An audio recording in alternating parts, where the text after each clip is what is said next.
নমস্কার বন্ধুরা, Bhadreswar study centre চ্যানেলে তোমাদের স্বাগতম। তোমাদের জন্য একটা দারুণ সুখবর, ইস্টার্ন রেলওয়ের তরফ থেকে আবার একটি নতুন নিয়োগ বিজ্ঞপ্তি প্রকাশিত করা হয়েছে, যেখানে প্রচুর শূন্যপদে তোমাদের কর্মী নিয়োগ করা হচ্ছে।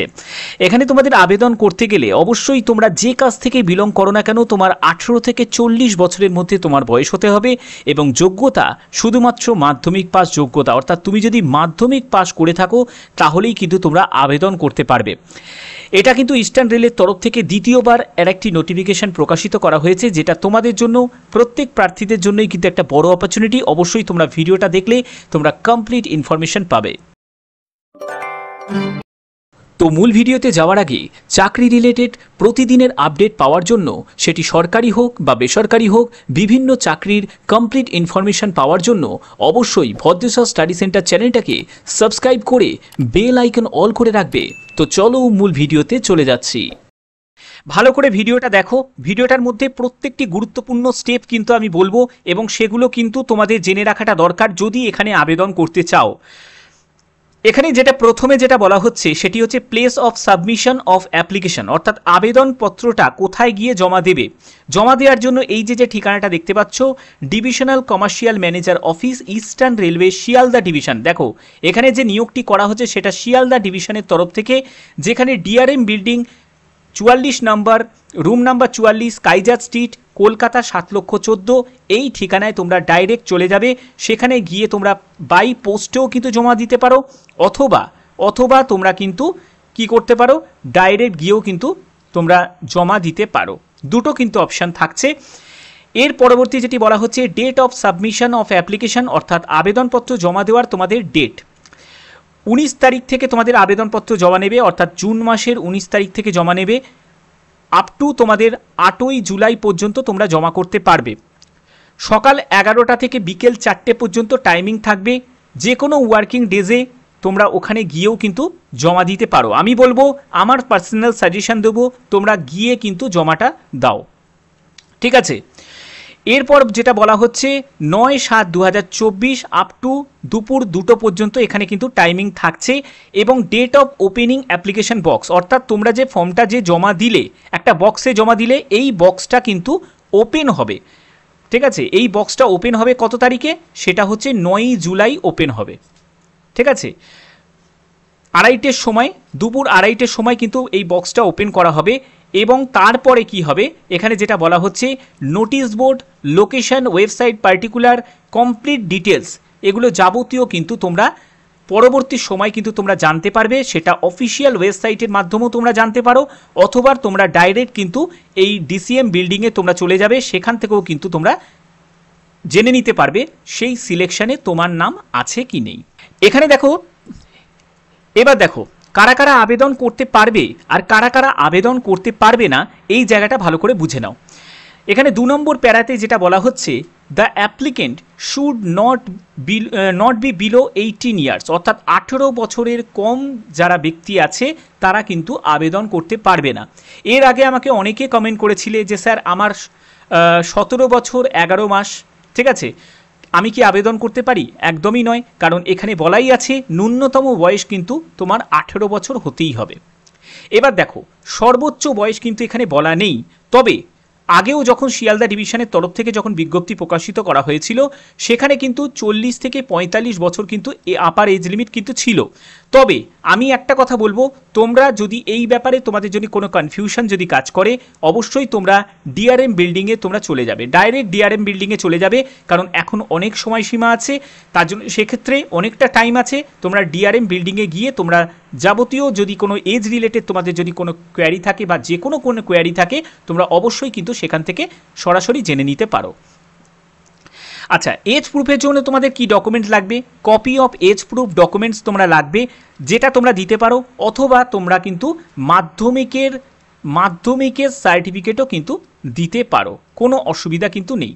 ওকে, পরবর্তী যেটি বলা হচ্ছে qualification, the applicant must be at least 10 standard pass, অর্থাৎ তোমাদের ন্যূনতম যোগ্যতা যেটি চাওয়া হয়েছে, মাধ্যমিক পাস যোগ্যতা চাওয়া হয়েছে। তোমার যদি হায়ার কোয়ালিফিকেশন থাকে, তুমি এর জন্য কিন্তু কোনো এক্সট্রা বেনিফিশিয়ার কিন্তু তুমি হবে না। তো সেক্ষেত্রে তোমার যদি ন্যূনতম মাধ্যমিক থাকে, তাহলে তুমি তোমাকে যেরকম ট্রিট করা হবে, তোমার যদি হায়ার কোয়ালিফিকেশন থাকে সেম তোমাকে কিন্তু ট্রিট করা হবে। পরবর্তী যেটি বলা হচ্ছে should have working knowledge in simple English, অর্থাৎ ইংলিশে সাধারণ জ্ঞান থাকতে হবে, যেটার কারণ হচ্ছে read the name of station, অর্থাৎ স্টেশনের নাম পড়তে পারা, ভ্যালু অফ টিকিট, অর্থাৎ টিকিটের ভ্যালু পড়তে পারা, এইসবের জন্য তোমাদের ন্যূনতম ইংলিশের সাধারণ জ্ঞান প্রয়োজন। এর জন্য কি প্রয়োজন? Copy of educational qualification certificate তোমাকে দিতে হবে, সেটাও কিন্তু তোমাদের অ্যাপ্লিকেশন ফর্মের সাথে কিন্তু অ্যাটাচ করতে হবে। ব্যাপারটা বোঝা গেল? আচ্ছা, আর কি কি লাগছে সেটা বুঝে নাও। এখানে বলছে the applicant must submit along with the application A copy of medical certificate, অর্থাৎ মেডিকেল সার্টিফিকেটও কিন্তু তোমাদের প্রয়োজন, এটাও কিন্তু তোমাদের অ্যাপ্লিকেশন ফর্মের সাথে অ্যাটাচ করতে হবে, যার জন্য তোমাদের কোনো রেজিস্টার্ড মেডিকেল প্র্যাকটিশনার এমবিবিএস কোনো ডাক্তারের কাছে চলে যাবে, সেখান থেকে যারা যারা মেডিকেল সার্টিফিকেট যে ডাক্তারের কাছ থেকে পাওয়া যায় সেই ডাক্তারের কাছ থেকে মেডিকেল সার্টিফিকেট একটা বানিয়ে নেবে। এখানে বলছে হি সি, অর্থাৎ বুঝতে পারছো পুরুষ মহিলা উভয় প্রার্থী কিন্তু আবেদন করতে পারছে। Is fit for active service, অর্থাৎ এই কাজের জন্য তারা যে সম্পূর্ণ যোগ্যতার সাথে এবং সম্পূর্ণ সুস্থতার সাথে তারা যে কাজটা করতে পারবে, এটার জন্য তাদের কাছ থেকে কিন্তু একটা মেডিকেল সার্টিফিকেট নিয়ে নেওয়া হচ্ছে, যে free from any communicable disease, অর্থাৎ তোমার শরীরে কোনো রকম মারণ রোগ নেই, তো তার জন্যই কিন্তু এই মেডিকেল সার্টিফিকেটটা চাওয়া হচ্ছে। এটাও কিন্তু তোমাদের অ্যাপ্লিকেশন ফর্মের সাথে অ্যাটাচ করতে হবে। পরবর্তী যেটি বলা হচ্ছে any application receive without any one or more of the অ্যাভভ required documents, অর্থাৎ দেখো এখানে আর একটা কথা কিন্তু বলা হচ্ছে, যদি তুমি অ্যাপ্লিকেশন তুমি জমা দিচ্ছ ঠিক আছে, কিন্তু তুমি ধরো কোনো ডকুমেন্টস সঙ্গে অ্যাটাচ করোনি, তাহলে কিন্তু তোমাদের অ্যাপ্লিকেশন ফর্মটা রিজেক্ট হয়ে যাবে। পরবর্তী যেটি বলা হচ্ছে all the documents in original in support above condition should be produced before selection committee when called for, অর্থাৎ তোমাদের সিলেকশন কমিটির থেকে যখন তোমাদের ডাকা হবে তখন কিন্তু তার অরিজিনালিটিগুলো তোমাদের চেক করা হবে, তার জন্য অরিজিনাল ডকুমেন্টসগুলো কিন্তু তোমাদের সঙ্গে ক্যারি করতে হবে। ওকে, এবার দেখো তোমরা অ্যাপ্লিকেশন ফর্মটা তোমরা কিভাবে ফিল আপ করবে সেটা তোমাদের বলে দিই। দেখো তোমাদের প্রথমে কি করতে হবে, form of the application for selection of halt agent, অর্থাৎ তোমাদের যে নিয়োগটি করা হচ্ছে যে পোস্টে, সেটি হচ্ছে হল্ট এজেন্ট পোস্টে নিয়োগ করা হচ্ছে, বা যেটাকে তোমরা STBA পোস্টেও কিন্তু বলতে পারো, মানে স্টেশন টিকিট বুকিং এজেন্ট পোস্টও বলতে পারো, যেখানে তোমাদের প্রথমে এখানে হল স্টেশনের নাম তোমাকে উল্লেখ করতে হবে, যেটা station in eastern railway Sealdah ডিভিশনের অন্তর্গত। এরপরে তোমাকে এখানে তোমার নামটাকে ক্যাপিটালে লিখবে, এখানে একটি পাসপোর্ট সাইজের ছবি লাগিয়ে দেবে এবং এখানে ক্রস করে একটা সই করে দেবে।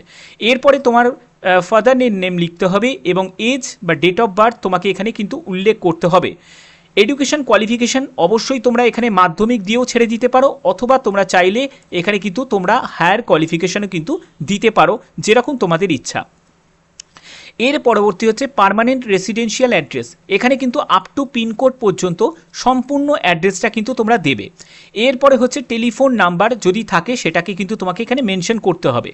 এর পরবর্তী যেটি থাকছে সেটি হচ্ছে তোমাদের রেজিস্টার্ড মেডিকেল প্র্যাকটিশনার, অর্থাৎ MBBS কোনো ডাক্তারের কাছ থেকে তোমাদের মেডিকেল সার্টিফিকেট কিন্তু নিয়ে নিতে হবে। মেডিকেল সার্টিফিকেট ছাড়া কিন্তু এখানে আবেদনপত্র কিন্তু অ্যাকসেপ্ট করা হবে না, অর্থাৎ তোমরা যে মেডিকেল সার্টিফিকেট দিচ্ছ তার জন্য তোমাকে ইয়েস বলে লিখতে হবে। ওকে, আচ্ছা, এর পরবর্তী যেটি হচ্ছে সেটা হচ্ছে তোমাদের বলছে whether the applicant is having contact for any other হল স্টেশন, অর্থাৎ তুমি কি অন্য কোনো হল স্টেশনে কি কর্মরত আছো, যদি থাকো তাহলে এখানে ইয়েস বলে লিখবে। যদি তুমি অন্য কোনো হল স্টেশনে কর্মরত নও তাহলে এখানে সিম্পলি নো বলে লিখে দেবে। আর একটা কথা তোমাদের বলে রাখি, তোমরা যেসব বিজ্ঞপ্তিগুলো দেখেছো প্রত্যেকটা স্টেশনের তো বিজ্ঞপ্তি স্টেপ বাই স্টেপ বেরোচ্ছে, তো সেক্ষেত্রে তোমরা দেখবে সেখানে কিন্তু পুলিশ ভেরিফিকেশান কিন্তু সার্টিফিকেট চায়, তো এর ক্ষেত্রে কিন্তু তোমাদের কোনো পুলিশ ভেরিফিকেশান সার্টিফিকেট কিন্তু চাইছে না, অর্থাৎ এই জায়গাটা তোমরা কিন্তু নিশ্চিন্ত থাকো যে তোমাদের কোনো পুলিশ ভেরিফিকেশান সার্টিফিকেটের বা পুলিশ ক্লিয়ারেন্স সার্টিফিকেটের কোনো প্রয়োজন এই ফর্মের ক্ষেত্রে নেই। আচ্ছা, এখানে পরবর্তী তোমাকে কি করতে হবে, এখানে একটি সই করবে এবং যে ডেটে তোমরা অ্যাপ্লিকেশন ফর্মটা জমা করছো সেই ডেটটাই কিন্তু এখানে মেনশন করবে। এরপরে একটা ডিক্লারেশন জায়গা দেখতে পাচ্ছ, এখানে তোমার নামটাকে ক্যাপিটাল লিখবে, সন বা ডটার যেটাই হও না কেন সেটা তুমি দিয়ে এখানে তোমার প্যারেন্টসের নেম তোমাকে এখানে উল্লেখ করতে হবে। এরপরে হচ্ছে তোমার এখানে একটা সই করবে, এই ফর্ম তোমার কমপ্লিট হয়ে গেল। ওকে, যেখানে বলা হচ্ছে last date and time submission of application 9 জুলাই পর্যন্ত তোমরা কিন্তু অ্যাপ্লিকেশন ফর্মকে জমা করতে পারবে। ঠিক আছে, নির্দিষ্ট ঠিকানা, যে ঠিকানা তোমাদের অলরেডি আমি বলে দিয়েছি। এবং দেখো তোমরা কোন হল স্টেশনে তোমাদের নিয়োগ করা হচ্ছে, সেটা হচ্ছে নরেন্দ্রপুর হল, এই স্টেশনে তোমাদের নিয়োগটি করা হচ্ছে। যেখানে তোমাদের সিকিউরিটি মানি ডিপোজিট যেটা তোমাকে জমা করতে হবে 2000 টাকা, যেখানে বলছে ফ্রম অফ এফডিআর করতে হবে ফেভার অফ যে কোনো ন্যাশনালাইজ ব্যাংক থেকে কিন্তু তোমরা এই 2000 টাকার একটা এফডিআর তোমাদের করে নিতে হবে। এই টাকাটা কিন্তু পরবর্তী সময় কিন্তু তোমাদের যখন কাজের মেয়াদ শেষ হবে সম্পূর্ণ কিন্তু তোমরা রিফান্ড পেয়ে যাবে। যে নিয়োগটি হচ্ছে সেটি হচ্ছে তোমাদের ডিস্ট্রিক্ট অফ সাউথ 24 পরগনা, অর্থাৎ তুমি যদি সাউথ 24 পরগনা ডিস্ট্রিক্টের যদি বাসিন্দা হয়ে থাকো অবশ্যই কিন্তু তোমরা এখানে ফর্ম ফিল আপ করতে পারবে। এখানে দেখো সম্পূর্ণ কমিশন ভিত্তিতে তোমাদের এই নিয়োগটি হচ্ছে, যেখানে নরেন্দ্রপুর হল স্টেশন বিটুইন সোনারপুর গড়িয়া স্টেশনের মাঝখানে যে তোমাদের এখানে কাজ কিন্তু করতে হবে। ঠিক আছে, অর্থাৎ এখানে কিন্তু যদি আবেদন করতে চাও তারা কিন্তু এই ডিস্ট্রিক্টের কিন্তু স্থায়ী বাসিন্দা হতে হবে এবং অবশ্যই কিন্তু তোমরা প্রত্যেকে তোমাদের ডিস্ট্রিক্টের নাম কিন্তু কমেন্টে লিখবে। তোমাদের জেলাভিত্তিক কিন্তু নিয়োগ বিজ্ঞপ্তিও যখনই প্রকাশিত করা হবে তোমাদের স্টেশনের, যখনই তোমাদের নিয়ারেস্ট স্টেশনে যখনই বিজ্ঞপ্তি আসবে অবশ্যই কিন্তু আমার চ্যানেলের মাধ্যমে তোমরা সবার আগে কিন্তু ইনফরমেশন পাবে। আচ্ছা, এখানে দেখো তোমাদের বেতন সেরকম নেই, তবে এখানে তোমাদের কমিশন ভিত্তিক কিন্তু ব্যাপারটা থাকছে। অর্থাৎ তোমাদের সেলস টার্নওভার তোমরা দেখতে পাচ্ছ, যে পরিমাণে তোমাদের টিকিট সেল হবে, মানে যে টাকার তোমাদের টিকিট সেল হবে তার উপর কিছু পার্সেন্টেজ থাকবে। যে পার্সেন্টেজটা এখানে উল্লেখ করা আছে, যেমন 1 টাকা থেকে 15,000 টাকার উপর 15%, 15,001 টাকা থেকে 50,000 টাকার উপর 12%, 50,001 টাকা থেকে 1 লাখ টাকার মধ্যে 9%, 1 টাকা থেকে 2 লাখ টাকার উপরে হচ্ছে তোমাদের 6%, 2,01,000 টাকা থেকে তার বেশি হলে 3% মতো তোমাদের কমিশন থাকবে। অর্থাৎ তোমরা যদি কোনো বিজি স্টেশনে যদি তোমরা কার্যরত হও তাহলে কিন্তু অবশ্যই কিন্তু তোমাদের এর কমিশন পার্সেন্টেজ কিন্তু ভালোই হবে। অর্থাৎ এই ব্যাপারটা তোমরা কিন্তু নিশ্চিন্ত থাকতে পারো। এখানে তোমাদের যে কাজের মেয়াদ দেখো, এখানে কন্ট্যাক্ট পিরিয়ডটা যেটা আছে সেটা হচ্ছে 5 বছর। এখানে 5 বছরের তোমাদের কন্ট্যাক্ট পিরিয়ড, কিন্তু পরবর্তী সময় যেটা বলা হচ্ছে যে হুইচ মে বি এক্সটেন্ডেড, অর্থাৎ তোমাদের কিন্তু এই কাজের মেয়াদ কিন্তু আরও 5 বছর বৃদ্ধি করা হবে, যেটা তোমাদের সম্পূর্ণ পারফরমেন্সের ভিত্তিতে। যদি তোমার পারফরমেন্স যদি ভালো থাকে, তোমার নামে যদি কোনো রকম কোনো কমপ্লেন না থাকে, তুমি যদি ঠিকঠাক করে তোমার কাজ যদি ঠিক ভালোভাবে যদি পালন করো তাহলে অবশ্যই কিন্তু এই কাজের মেয়াদ তোমার ইনক্রিজ হবে। অর্থাৎ 5 বছর প্লাস 5 বছর 10 বছর তোমরা এখানে কাজ করতে পারবে। যখন তুমি পার্মানেন্ট কোনো জায়গায় কাজের সুযোগ পেয়ে গেলে তখন হয়তো এখান থেকে তুমি সরেও যেতে পারো, সেটা তোমার পরবর্তী সময় তোমার যদি এটা মনে হয় সেটা তুমি করতে পারো। ঠিক আছে, তবে এটা প্রত্যেক প্রার্থীদের, যারা ওভার এজেড ক্যান্ডিডেট, প্রত্যেক প্রার্থীদের জন্যই কিন্তু এটা বড় কিন্তু অপরচুনিটি। ঠিক আছে, তো এখানে দেখো তোমাদের যাবতীয় তোমরা অ্যাপ্লিকেশন ফর্ম থেকে শুরু করে তোমরা কি বিস্তারিত যাবতীয় কিছু সব কিছু কিন্তু তোমরা এই অফিসিয়াল ওয়েবসাইটে কিন্তু তোমরা পেয়ে যাবে। এছাড়া এর লিঙ্ক আমি ডিসক্রিপশানে দিয়ে দেবো, তোমরা সেখান থেকেও কিন্তু কালেক্ট করে নিতে পারবে। এখানে আরেকটা কথা তোমাদের বলে রাখি, যে ডিস্ট্রিক্ট থেকে নিয়োগ করা হচ্ছে south 24 Pargana district of West Bengal, অবশ্যই সেখানকার কিন্তু তোমার আধার কার্ড, ভোটার আইডি কার্ড বা পাসপোর্ট যে কোনো একটি কিন্তু তোমাদের ডকুমেন্টস মানে গভর্নমেন্ট আইডি প্রুফ কিন্তু প্রয়োজন, যে তুমি সেখানকার স্থায়ী বাসিন্দা কিনা সেটা যাচাই করার জন্য। তো আশা করি তোমাদের ভিডিওটার মাধ্যমে যাবতীয় ইনফরমেশন তোমাদের দিয়েছি। এবং আরেকটা কথা তোমাদের বলে রাখি, অবশ্যই কিন্তু তোমরা তোমাদের যে ডিস্ট্রিক্টের নাম কিন্তু তোমরা কমেন্টে লিখবে এবং অবশ্যই তোমরা তোমাদের নিয়ারেস্ট যে স্টেশন, তোমাদের নিয়ারেস্ট স্টেশনের নামও কিন্তু কমেন্টে তোমরা লিখবে। যখনই বিজ্ঞপ্তি প্রকাশিত করা হবে, যেহেতু লোকসভা নির্বাচন হয়ে গেছে, তার রেজাল্টও বেরিয়ে গেছে, তো সেক্ষেত্রে এবার কিন্তু প্রত্যেকটা স্টেশনে স্টেপ বাই স্টেপ কিন্তু বিজ্ঞপ্তি প্রকাশিত হবে। জাস্ট কিছু দিনের অপেক্ষা, কিছু সময়ের অপেক্ষা, অবশ্যই কিন্তু তোমরা আমার চ্যানেলের মাধ্যমে সবার আগে সেই ইনফরমেশন পেয়ে যাবে। তো যদি ভিডিওটা ভালো লাগে অতি অবশ্যই ভিডিওটাতে একটি লাইক করবে, চ্যানেলটাকে সাবস্ক্রাইব করে বেল আইকন অন করে রাখবে। এখনের মতো এটুকুই, টাটা।